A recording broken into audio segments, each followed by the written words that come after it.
શ્રી 5 પદ્માવતી પરિધામ પન્નાથી પધારેલ એવા પરમ પૂજ્ય ધર્મગુરુ શ્રી ડૉક્ટર દિનેશ પંડિતજીના મુખારબિંદથી આપણે 30 મિનિટ માટે આ પ્રોગ્રામ આ કાર્યક્રમના આશીર્વચન આપણને આપશે એવી આપણે ધર્મગુરુના ચરણોની અંદર પ્રાર્થના છે. તો ધર્મગુરુજી આપણને 30 મિનિટ માટે આશીર્વચન આપશે. ધર્મગુરુજી.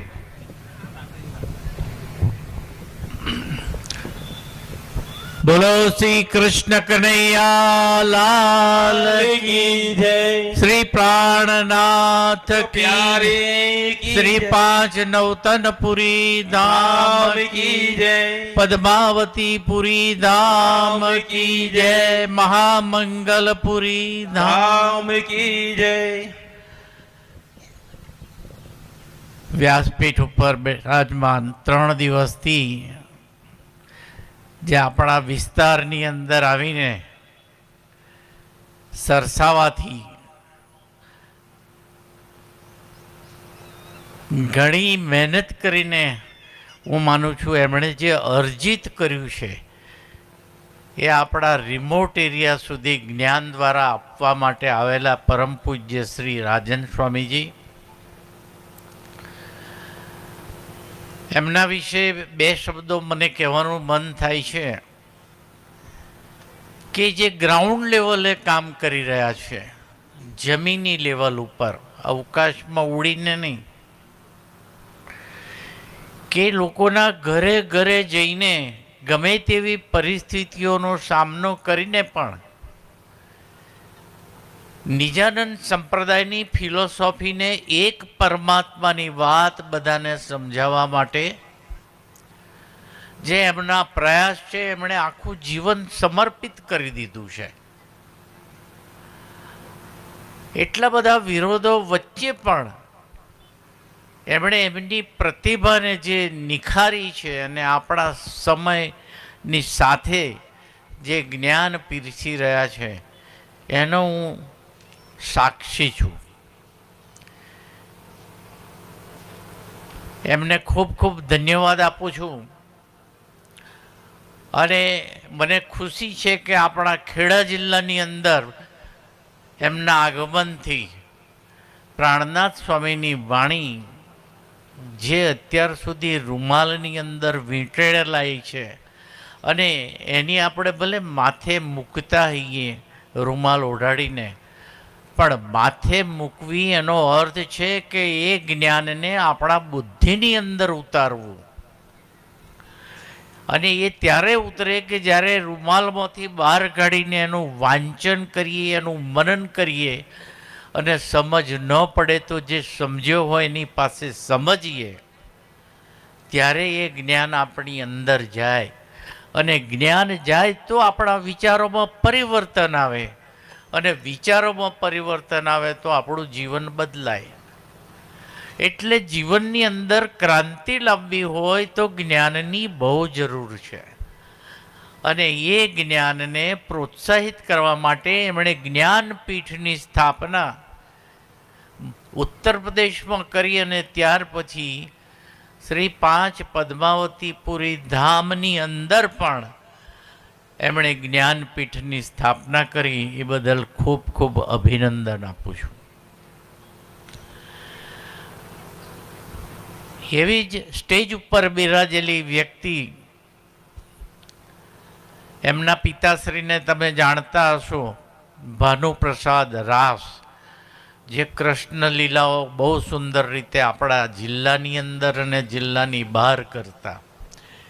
એમના સુપુત્ર રવિભાઈ એ મારી સાથે આવ્યા છે. એ પણ ધર્મ પ્રચાર પ્રસારની અંદર ખૂબ સુંદર કાર્ય કરે છે. અને એમની અંદર એક બીજી કલા છે ગાવાની. સુંદર રીતે ગાઈ શકે છે, રજૂઆત કરી શકે છે.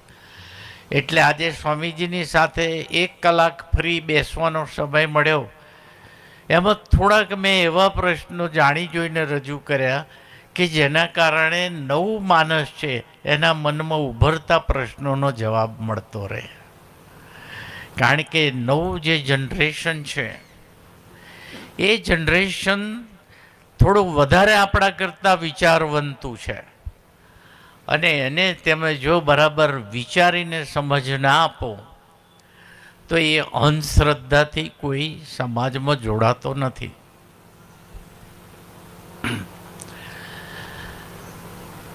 આપણા આયોજનની અંદર રાજેન્દ્રભાઈ ને એમની સાથે અહીંના સુંદર સાથ જે મને આમંત્રણ આપવા આવ્યા હતા તે સૌ અહીંયા બેઠા છો, તે સૌ સુંદર સાથ આજુબાજુના વિસ્તારના. મારો જ વિસ્તાર છે, હું માલાવાડાનો છું, પણ છતાંય આ ગામનું નામ અને ગામનું લોકેશન પહેલી વખત મેં સાંભળેલું.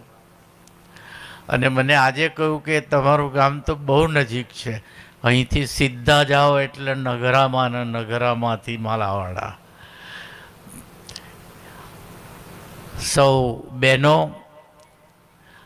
અને આપ સૌને શ્રી 5 પદ્માવતીપુરી ધામ તરફથી પ્રણામ કરું છું. આપનું જીવન પરિવર્તિત થઈને સુખી થાય એવા આશીર્વાદ આપું છું. આપણે સૌ પ્રણામી ધર્મ વિશે જાણીએ છીએ, પણ હું ઘણી વખત પ્રશ્ન કરતો હોય છે કે આપણે ધર્મમાં જવું શા માટે જોઈએ. પહેલો પ્રશ્ન, બહુ બેઝિક ક્વેશ્ચન. તો એનો અર્થ એ છે કે આપણે કંઈક એવું શોધી રહ્યા છીએ કે જે આપણને પરમ સુખ આપે, પરમ આનંદ આપે, આ સંસાર વિશે સમજાવે, અને આ સંસારથી પરે કશું હોય તો એ શું છે એની સમજણ આપે એવું શાસ્ત્ર એ ધર્મનું શાસ્ત્ર. આપણે ખેતીવાડીનું શાસ્ત્ર જાણતા હોઈએ, મેડિકલ સાયન્સ જાણતા હોઈએ, એન્જિનિયરિંગ જાણતા હોઈએ, પણ આ વિશે જાણવું હોય કે આ જગત કોણે બનાવ્યું, શા માટે બનાવ્યું, એ ક્યાં છે, એ શું કરે છે,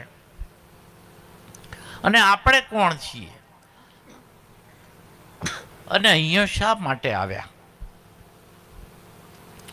આ બધા પ્રશ્નોને જો જાણવું હોય ને તો ધર્મના ક્ષેત્રમાં પ્રવેશ કરવો પડે. ખાલી પ્રણામ કરવા માટે આપણે ધર્મમાં આવતા નથી, પણ આ બધું જાણવા માટે ધર્મમાં આવીએ છીએ કે આ છે શું બધું.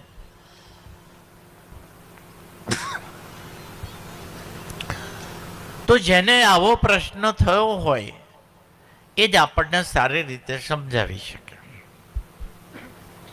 જેને આ પ્રશ્નોના જવાબ મળ્યા હોય એ આપણને સમજાવી શકે. તો પ્રણામી ધર્મની અંદર પ્રાણનાથજી, જેમણે હું કોણ છું, ક્યાંથી આવ્યો છું,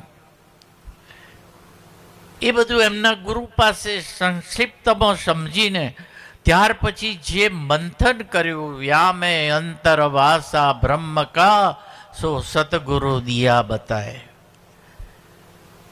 સમજણ પડે કે તું જે આનંદ શોધું છું, તું જે પરમ શક્તિને શોધું છું, એ તો તારી અંદર જ છે બેઠેલી. શોધ, તું બહાર ક્યાં શોધે છે?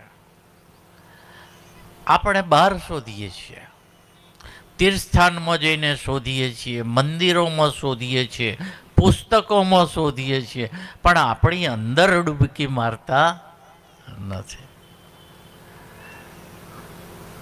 રાબિયા કરીને એક સંત થઈ ગઈ. સંપ્રદાય સાથે કે જ્ઞાતિ સાથે ધર્મનો કોઈ સંબંધ નથી.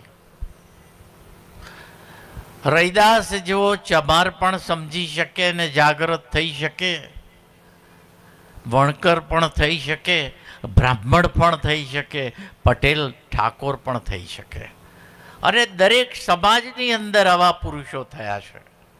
એમાં મુસ્લિમ સમાજની અંદર સ્ત્રી હોય કે પુરુષ, એમાં પણ અનેક થયા છે. એમાં રાબિયા એક દિવસ સમી સાંજની પોતાના ઘરની બહાર કંઈક શોધી રહી હતી.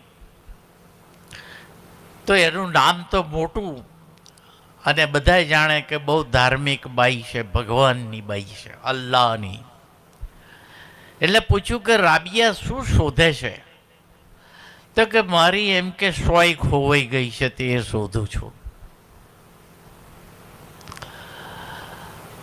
તો પેલા લોકો એ શોધવા માંડી, પણ ક્યાંય મળી નહીં. પછી એને પૂછ્યું કે રાબિયા એ સોય ક્યાં આગળ તું બેઠી હતી ને ખોવાઈ ગઈ? તો કે એ તો હું ઘરમાં બેઠી હતી ને શું ખોવાઈ ગઈ. તો કે તું બહાર કેમ શોધે છે? તો કે અંદર લાઈટ નથી એટલે બહાર આવી. એમ આપણે પણ ક્યાં શોધીએ છીએ? જ્યાં છે ત્યાં શોધતા નથી, પણ જ્યાં નથી ત્યાં શોધીએ છીએ, બહાર શોધીએ છીએ. છે તો આપણી અંદર, પણ એ ક્યારે જડે કે આપણને કોઈ રસ્તો બતાવે. અંદર જવું હોય તો કેવી રીતે જવું? મારે પણ જવું છે ને જાણવું છે કે હું કોણ છું. શરીર તો હું નથી જ, અને જો શરીર હોત ખાલી તો આ શરીર તો અહીંયા જ રહે છે, પણ આપણે ઉપડી જઈએ છીએ. તો કે છે કે આ શરીર તો હું નથી જ. તો પછી બીજું મન, તો કે મન પણ હું નથી, કારણ કે મન તો આપણને જન્મના ચક્કરમાં આ શરીર અપાવે છે અને ફરી આપણને ભવસાગરની અંદર ડૂબાડે છે. આપણને એટલે એ આપણ કોણ? તો એ મન પણ નહીં. જો આ શરીર ના હોય, સ્થૂળ શરીર ના હોય, પ્રાણમય શરીર ના હોય, સૂક્ષ્મ શરીર ના હોય, કારણ શરીર ના હોય. શરીર મીન્સ કે આપણને આવરણ, આપણી ઉપર, આપણી ચેતના ઉપર, આપણી આત્મા ઉપરનું આવરણ, આ બધા આવરણ દૂર કરીને આપણી જાતને જાણવી હોય તો કેવી રીતે જાણવી? એ આપણને આ ધર્મગ્રંથ શીખવાડે છે. ધર્મગ્રંથ આપણો, જેને આપણે કુલજમ સ્વરૂપ સાહેબ કહીએ યા સ્વરૂપ સાહેબ કહીએ, 18,758 ચોપાઈ ખાલી વાંચી જઈએ ને, અથવા સાંભળી લઈએ ક્યાંક બેસીને, તો ખબર ના પડે કે હું આત્મા છું. પડે ને તો બહુ સહેલું છે. વાંચી જતા વાર કેટલી, મહિનો લાગે, પણ જન્મો નીકળી જાય તો એ સમજણ નથી પડતી કે હું આત્મા છું. તો શોર્ટકટ શું? પારાયણ કરો. પારાયણ કરવી એટલે પોતે પરની અંદર આયન કરવું, એમાં રમણ કરવું, બીજા જગતમાં રમણ કરવું.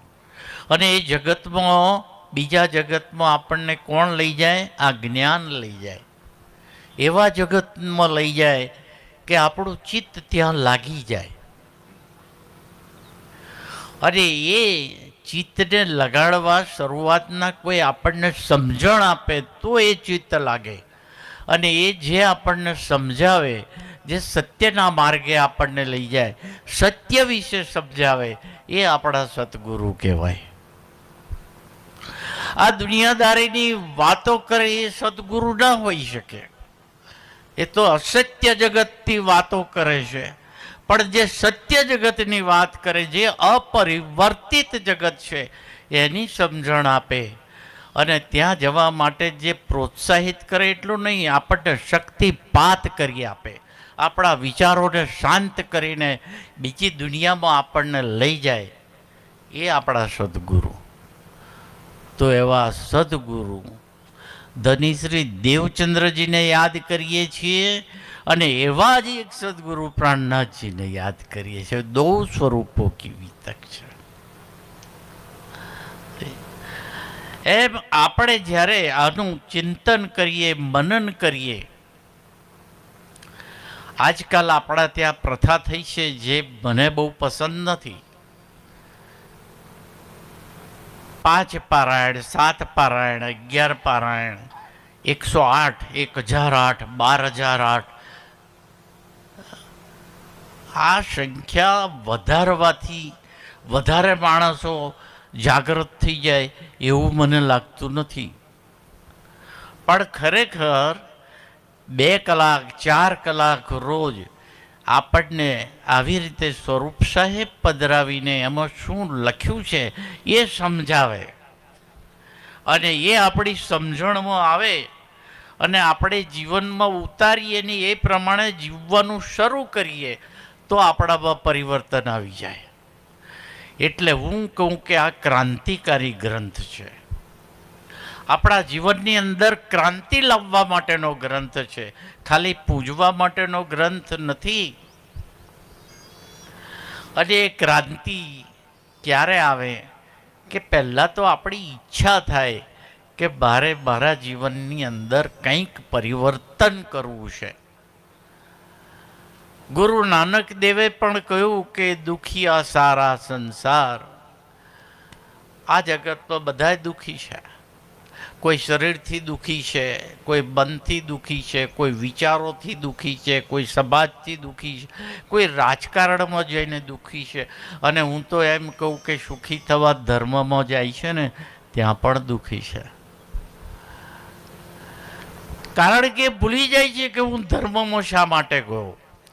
ધર્મમાં ગઈને એક ભીડની અંદર ભળીને એને એમ લાગે છે કે હું આ ભીડનો એક અંગ છું અને એક અંગ બીજા અંગ જોડે ભીડાઈ દે છે એટલે પેલો ભીડાવામાં એની જોડે લડવામાં પડી જાય અને એ ભૂલી જાય છે કે હું તો આવ્યો તો હું કોણ છું જાણવા માટે. અને પછી એ જાણી લે છે કે હું તો આ ભીડનો એક ભાગ છું. એટલે ધર્મની અંદર પણ બધા પ્રોબ્લેમ થઈ ગયા. એટલે જ્યાં સુધી આપણે સ્વતંત્ર એકલા બેસીને ચિંતન ના કરીએ ને ત્યાં સુધી આનો જે મેઇન મર્મ છે ને એ આપણી સમજણમાં ના આવે. એમ કહે છે ને કે ભીડ તમને ક્યાંય ના પહોંચાડે. પહોંચવું હોય તો એકલા ચાલવું પડે. એકલાનો માર્ગ છે, સુરાનો માર્ગ છે, હિંમત કરે એનો માર્ગ છે. અને એકલા ક્યાં ચાલવું અને ચાલી રહ્યા છીએ બરાબર ચાલી રહ્યા છીએ કે નહીં એ આપણને આપણો માર્ગદર્શક હોય એ શીખવાડે કે યસ યુ આર રાઈટ. આપણું જેવું કર્મ એવો એ ઢીલો લે લૂઝ કરી આપે. એટલે આપણે કશાનો ગર્વ કરવો જોઈએ નહીં. તો ફરી આપણે એક વખત પ્રાણનાથ સ્વામીના જયકારા સાથે અહીંયા વિરમીશું. બોલો શ્રી પ્રાણનાથ પ્યારે કી જય. 5 પદ્માવતી પુરી નામ કી જય. સર્વ સુખી રહો, સંપત્તિવાન રહો એવા આશીર્વાદ સાથે સૌને મારા પ્રણામ. રામજી.